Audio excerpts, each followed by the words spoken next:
បាទជំរាបសួរពុកម៉ែបងប្អូនទាំងអស់គ្នាមិនថាក្នុងប្រទេសក្រៅប្រទេសថ្ងៃនេះខ្ញុំបាទតពធីវីជាមួយវត្តមានធីវីបងប្អូនចង់និយាយថាអំណាចថាមកទឹកដីឃុំអូសោមហើយក៏តាមឬថាយើងចង់ដឹងថាទស្សនវិជ្ជានៅឃុំអូសោមមានស្អីខ្លះអញ្ចឹងណាបងប្អូនណាបាទអញ្ចឹងដល់ពេលខ្ញុំបន្ទាប់ពីខ្ញុំថតជាវីដេអូដូចចំការតារ៉េហើយឥឡូវសូមបន្តមកអានេះដំគេហៅបឹងម្រះព្រៅបងប្អូនបាទអញ្ចឹងបងប្អូនដឹងគេថាម្រះព្រៅហ្នឹងម្រះព្រៅវាស្លហូបឬមួយក៏ម្រះព្រៅឆាក្តៅអីចឹងណាតែមិនមែនទេពុកម៉ែបងប្អូនអានេះចង់និយាយថាបឹងនេះនៅខាងក្រៅខ្នងខ្ញុំនេះគេហៅបឹងម្រះព្រៅបងប្អូនណាហ្នឹងហើយអ្នកស្រុកគេហៅចឹងខ្ញុំហៅតាមអ្នកស្រុកណាកុំឲ្យថាអីថាវ៉ាន់ហ្នឹងហើយអញ្ចឹងឥឡូវចេះបងប្អូនម្រះព្រៅនោះមិនមែនម្រះព្រៅឆាក្តៅឬមួយក៏ស្ងោរអាំងអីទេគឺម្រះដើមម្រះព្រៅយើងហ្នឹងបងប្អូនណាដើមម្រះព្រៅដែលធំចំណាំដុះតាមតំបន់ព្រៃភ្នំដែលគេយកអានេះស្លធ្វើប្រេងផងយកដើមវាយកទៅឆ្លាក់ជារូបជាអីចឹងណាដើម្បីដូចជារូបព្រះអង្គរូបអីស្រេចតែបងប្អូនស្រឡាញ់ហ្នឹងហើយដែលគេយកមកឆ្លាក់បងប្អូនដែលយកមកគោរពអីចឹងណាហ្នឹងហើយគោរពឲ្យលោកតារាជរាយអីចឹងទៅបាទឬមួយក៏អីគីងគក់មិនគេនោះគីងគក់ពណ៌កាក់គក់ហុងស៊ុយមិនគេបងប្អូនតែឥឡូវចេះតោះកុំឲ្យបងប្អូនយើងខាតពេលយូរខ្ញុំទៅបង្ហាញដើមឲ្យបងប្អូនយើងបានទស្សនាទាំងអស់គ្នាដោយសារចេះដោយសារខែនេះវាមិនទាន់ភ្លៀងជោគជាំហើយក៏មិនទាន់ទឹកឡើងអញ្ចឹងយើងអាចចុះថតដល់កន្លែងគោលបានបងប្អូនឃើញស្រាប់ហើយនេះទស្សនវិជ្ជានេះគឺវាទឹកស្របានយើងចុះទៅថតដល់កន្លែងបានអញ្ចឹងឥឡូវតោះរីករាយទស្សនាជាមួយខ្ញុំទាំងអស់គ្នានិយាយទៅដើមម្រះព្រៅនេះបងប្អូនវាមានអត្ថប្រយោជន៍ច្រើនណាស់ហ្នឹងហើយអ្នកខ្លះក៏យកប្រេងវាយកទៅចម្រាញ់យកទៅធ្វើអានេះប្រេងកឡាឬមួយក៏ប្រេងរឹតឬមួយក៏ជាប្រេងសុទ្ធអីចឹងណាបងប្អូនណាបាទប្រេងម្រះព្រៅនេះត្រូវលាបអាឆ្លោះក្រិចបងបាទហើយនឹងសរសៃយើងកប់សរសៃអូប៉កែណាហ្នឹងហើយប៉កែណាជាពិសេសដូចថាយើងស្ពឹកសពុនឈឺក្បាលចង្គង់ឬមួយក៏ងើបមកលន់សូប្រេះប្រោះអីហ្នឹងក្រិចខ្លះអីបងប្អូនយកប្រេងម្រះព្រៅលាបអូប៉កែណាបាទនិយាយចេះឲ្យបងប្អូនមករកអានេះម្រះព្រៅយកមកនេះអីអត់ទេបងប្អូននេះគេជាប់បាទព្រោះអីអានេះក៏ផលិតជាគ្រឿងញៀនបានដែរបាទអីចេះបងប្អូនឥឡូវនេះមើលដើមវាធំណាបងប្អូនហើយដោយសារវាលិចទឹកណាបងប្អូនណាលិចទឹកបើសិនជាអត់លិចទឹកវិញបងប្អូនអើយឃើញដើមឃើញស្លឹកនេះដើមធំណាមើលចាំងឃើញឈ្ងុយបងហ្នឹងចាំងឈ្ងុយហើយវានៅកប់នៅក្នុងទឹកយូរឆ្នាំតែនៅមានចិត្តមានក្លិនឈ្ងុយដែរបាទអូមានស្នាមនៃគោគេកាប់ឡើងយកអីទេបងប្អូនអើយនេះនៅតែក្លិននៅតែក្លិននៅតែចំហាយក្លិនហ្នឹងក្លិនអូនេះឥឡូវចេះយើងចុះទៅកន្លែងនោះទៀតអូអានោះមានពកទៀតបងប្អូននោះម្រះព្រៅមានពកក៏ល្អដែរបងប្អូនណាគឺនឹងយកទៅឆ្លាក់រូបហុងស៊ុយគេថាហុងស៊ុយណាបងប្អូនណាគេយកធ្វើអាគីងគក់ហុងស៊ុយគេហ្នឹងហើយបឹងម្រះព្រៅនេះបងប្អូនអើយមើលនោះឃើញដើមងាប់គុតហ្នឹងដោយសារអីដោយសារដូចថាវាជាប់ទឹកបាទហើយអានេះដល់ពេលខែវស្សាមកទឹកលិចហ៎បងបាទទឹកលិចនៅនឹងទាំងអស់ខ្លាចវាបឹងបាទអញ្ចឹងបានគេដាក់បឹងម្រះព្រៅបងប្អូនណាវាដូចវាតំណងដែរហើយមើលដើមម្រះព្រៅបងប្អូនហ្នឹងដើមម្រះព្រៅសល់ដូចថាវាអត់រស់នៅតែដើមក្រាក់អញ្ចឹងណាបាទវាដោយសារវាជាប់ទឹកបងប្អូនហ្នឹងដោយសារជាប់ទឹកនោះខ្ញុំចង់ទៅបង្ហាញដើមពកបងប្អូនពកម្រះព្រៅប៉ុណ្ណានេះដល់យើងដើរតាមនេះបងដើរតាមនេះលោកវាស្លប់ទឹកអានេះដោយសារខែនេះយើងដើរស្រួលចុះទៅដល់កន្លែងបើថាបើសិនដល់ខែវស្សាទឹកឡើងវិញបងប្អូនស្មើព្រៀបអញ្ចឹងយើងអត់អាចចុះមកបានទេអត់អីមើលដើរកន្លែងណាដេហ្នឹងទៅបានហ្នឹងចូលមកនេះដានសัตว์អីធំដល់នេះដានជើងគេអូនេះមិនមែនដានជើងឆ្កែអីជើងគេដានដូចដានជើងខ្លាដូចដានជើងខ្លាហ្មងបងឆ្កែអូអានេះមិនមែនឆ្កែទេបងប្អូនអូយនេះដានជើងខ្លានេះតែមិនដឹងខ្លាត្រីឬមកក៏ក្តារលខិនឬមកអីនេះឡោះឈៀវវាចោះមករទឹករអីហ៎បងហ្នឹងហើយជួនេះមិនព្រៃនេះបាទនេះព្រៃក្រាស់ក្បប់នេះបងប្អូនឃើញចឹងទោះបីជាតំបន់អូសោមកន្លែងណាវាលកន្លែងណាដែលព្រៃគេអភិរក្សគឺគេអភិរក្សបងប្អូនអញ្ចឹងវាព្រៃនេះអាចដែរបងប្អូនណាអាចមានសត្វមានអីវាចុះមករត្រីឬមួយអានេះភាគច្រើនគីឡូវាមករត្រីខ្លាត្រីខ្លះត្រីខ្លាខិននេះអាហ្នឹងវាស៊ីត្រីដែរបងប្អូនហ្នឹងនេះពកអូអានេះពកស្អាតដល់បងប្អូនអូយនេះហើយតាមមានពកនេះបើតាមជំនឿហុងស៊ុយគេយកឆ្លាក់យកទៅឆ្លាក់យកទៅអីចឹងបងបាទហើយនាំដូចថាប្រមូលផ្ដុំបាទប្រមូលផ្ដុំភ្ញៀវម៉ួយអញ្ចឹងទៅចុះអានេះដូចខូស៊ីលឈើបងប្អូននេះដូចខូស៊ីលម្រះព្រៅទៅបងប្អូនខ្ញុំឃើញខ្ញុំចេះតែបង្ហាញនេះតំណងដែរមើលយកកបិតចាំងនេះដូចខូស៊ីលឈើបាទដូចថាវាយូរខែឆ្នាំទៅវាកើតទៅជាថ្មទៅ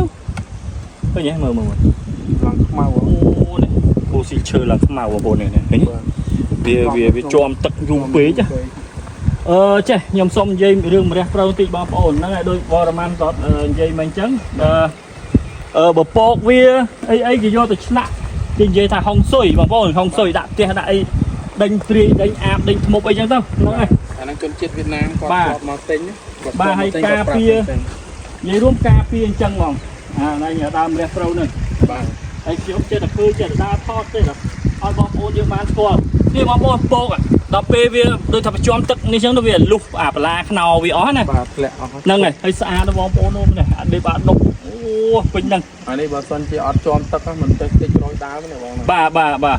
ធ្វើជាគ្រឿងសង្ហារឹមធ្វើជាទូជាតុកបាទជាតុកតាតុកអីបានទាំងអស់បាទហើយស្អាតណាបងប្អូននេះម្ដុំនេះវាដាក់ផ្ទះឲ្យដល់នេះដាក់តាមសួនតាមអីណាហ្នឹងហើយនិយាយទៅបឹងម្រះប្រៅសំគេដាក់ឈ្មោះអញ្ចឹងមែនហើយនេះទឹកបងប្អូនទឹកខ្លាឆ្វេងហ្មងកន្លែងនេះយើងអាចដាក់កន្លែងដាក់អីមករកត្រីបានត្រីសបោអូសោមយើងតាមនេះសបោតាបងនៅភូមិគាត់រកត្រីនោះបាទអូថតត្រីអូមិនតែសិតត្រីហើយទឹកឡើងខ្វាបងអើយត្រីឡើងខ្មៅទឹកមែនទេត្រីឡើងហើយនិយាយទឹកឡើងខ្វាហើយទឹកឡើងខ្លាឆ្វេងបងប្អូនតែគាត់ថាទឹកដីអូសោមកន្លែងណាឆ្លើងច្រើនដែរបងប្អូនណាបាទហ្នឹងហើយហើយនេះទស្សនភាពនៅបឹងអាណាញ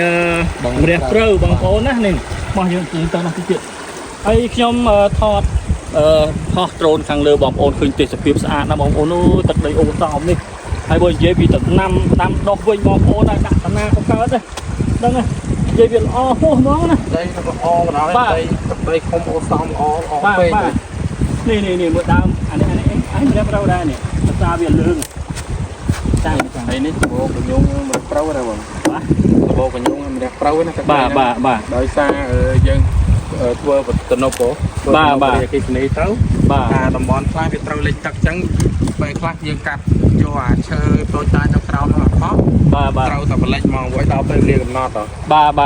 ហើយបងប្អូនហើយនេះអននូកអានណែលវិញអាហ្នឹងបងប្អូនសិតតែដើមម្រះប្រៅហើយនិយាយទៅខ្ញុំបោះដ្រូនខាងលើបងប្អូនណាប្រហោះសម្មានដៃគោលអូសិតតែដៃគោលហើយសង្ស័យគេយកសัตว์យកអីឬមកគេយកស្អីទេបងប្អូនមានដៃគោលអញ្ចឹងសិតតែគេយកឲ្យមានដូចថាសัตว์តកួតឬមកក៏សัตว์អីវារស់នៅឬមកក៏ពងសัตว์ស្អីនោះយើងវាមិនដឹងទេបងប្អូនហ្នឹងហើយតែសំខាន់បឹងម្រះប្រៅនេះមួយត្រីមើលផ្អើលយើងណាកុំហត់បងប្អូនផ្អើលយើងណាគោមកនេះគេថាសបោត្រីស្ដោទៀតណាបឹងហ្នឹងអាបឹងម្រះប្រៅហ្នឹងបាទហ្នឹងហើយសបោត្រីស្ដោសបោអីចឹងទៅអានេះបើសិនជាយើងមានពេលផងយកតង់យកអីមកអូនេះបោះតង់បោះអីពេញនិយមបងប្អូនអូអានេះមានគេចោះរោត្រីដែរបងសិតដានជើងទេនេះបាទសិតដានជើងគេចោះរោត្រីគេចោះរោត្រីបាទតើលើចេះមកនេះផុងបងប្អូនឲ្យចេះតែដើរបង្ហាញថតឲ្យបងប្អូនយើងបានទស្សនាទៅហើយមើល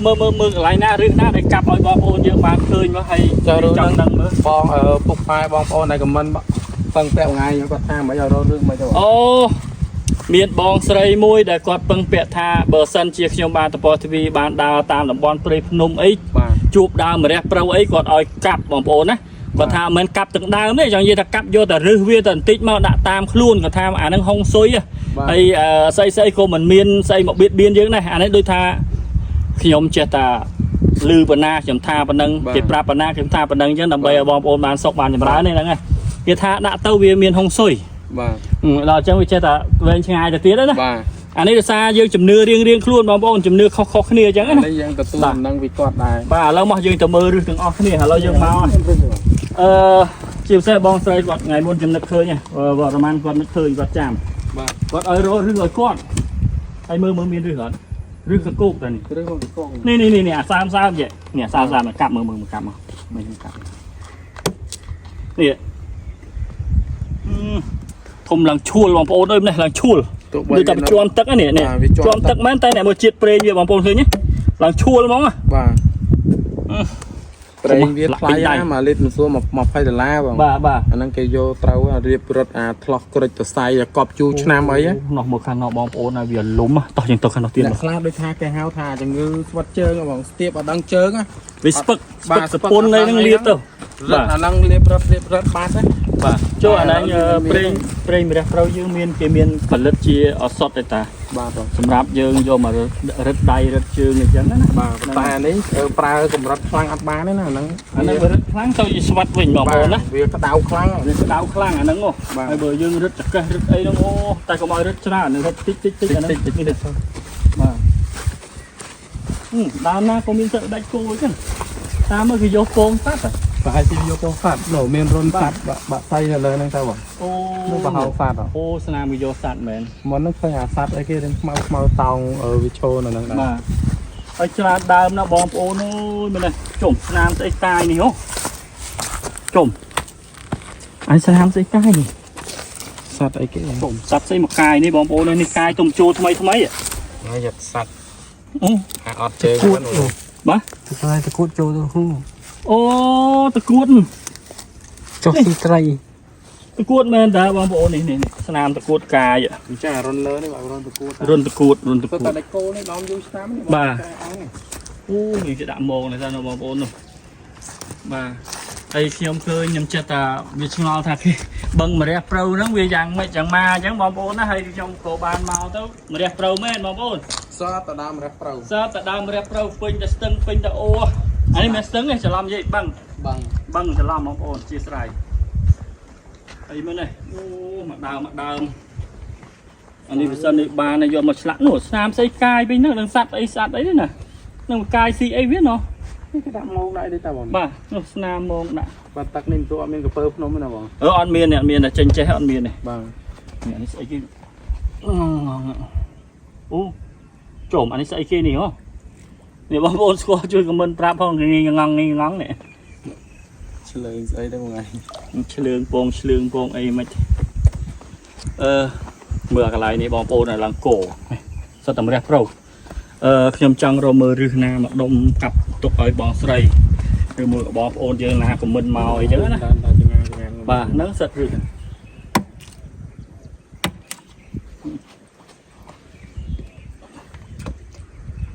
អានេះសោធំនេះអានេះវាត្រាំទឹកពេកទៅវាអស់ជាតិ យូរឆ្នាំពេកហើយ ហ្នឹងហើយបាទនេះវិញនេះក្លិនពេញហ្នឹង ក្លិន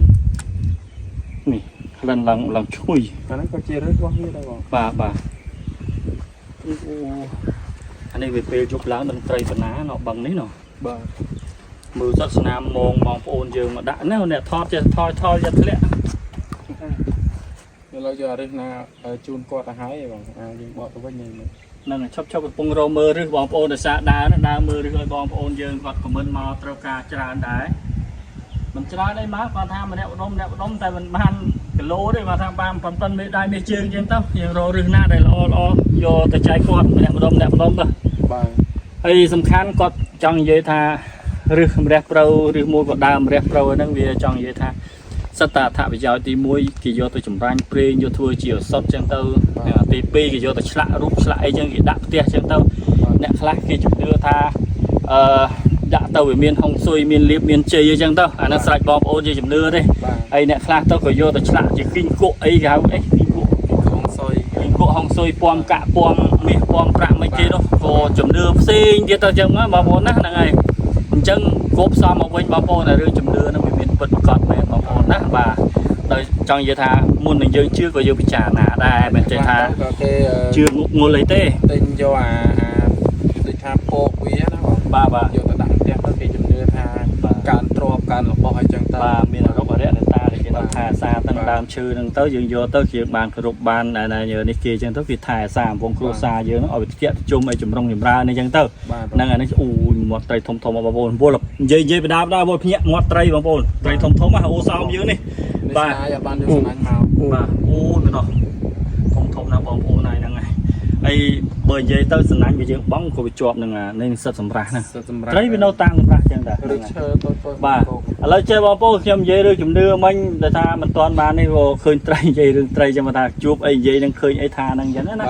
បាទបើអញ្ចឹងមិននិយាយពីអត្ថប្រយោជន៍ពីដើមរះប្រៅវិញដូចខ្ញុំរៀបរាប់ពីដើមវីដេអូអញ្ចឹងបងប្អូនណាអញ្ចឹងវាមានប្រយោជន៍ច្រើនដែរទី1ធ្វើប្រេងរឹតទី2បងប្អូនយកទៅចម្លាក់ដើម្បីយកទៅគោរព សម្រាប់បូជាអញ្ចឹងទៅ បាទ សាក់ជាព្រះឬមួយក៏ជាគីងគក់ឬមួយក៏ជាសត្វអីសាច់ទៅលើបងប្អូនតែគេគោរពគេបានសុខបានចម្រើនមែនបងប្អូនណាជាពិសេសតាមផ្ទះគេនៅអ្នកមានឬមួយក៏អ្នកមិនមានអ្នកក្រអ្នកមធ្យមអីសំខាន់លើយើងការយើងគោរពទេ បាទតែយើងគោរពយើងបានរបស់យើងទៅ បានសុខបានចម្រើនអញ្ចឹងទៅអានេះបែបជំនឿដូនតាបងប្អូនណាហើយខ្ញុំ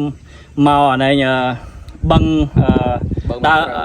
បឹងម្រះប្រូវនេះក៏មកជាលើកទី1ដែរបងប្អូនអញ្ចឹងក៏បានថតដើម្បីផ្សព្វផ្សាយបងប្អូនយើងបានស្គាល់